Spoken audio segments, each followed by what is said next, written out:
হিন্দুদের দেবতা দেবদেবীদেরকে গালি দেওয়া যাবে না। আওয়াজ করে বলুন প্রিয় ভাইরা, এই আদেশটা কার? এই আপনাদের গলার আওয়াজ।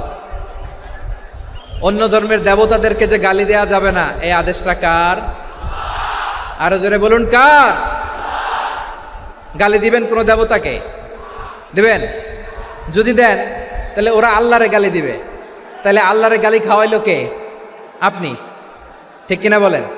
আমি আল্লাহকে গালি খাওয়ানোর কারণ হলাম, কারণ আমি যদি গালি না দিতাম ওরা আমার রবকে গালি দিত না। আওয়াজ করে বলেন ঠিক কিনা? তাহলে প্রিয় ভাইয়েরা, ইসলাম আমাদেরকে শিখায়, সূরাতুল আনআমের 108 নম্বর আয়াত থেকে আমরা বুঝলাম কোনো ধর্মকে ছোট করা যাবে না। অন্য ধর্মকে ছোট করা মানে ইসলামকে ছোট করা। অন্য ধর্মের দেবতাকে গালি দেওয়া মানে আল্লাহকে গালি খাওয়ানো। আওয়াজ করে বলেন ঠিক কিনা? খবরদার, এটা করা যাবে না। আর অন্য ধর্মের দেবতাকে যদি আপনি গালি দেন, ওরা ইসলাম থেকে দূরে সরে যাবে।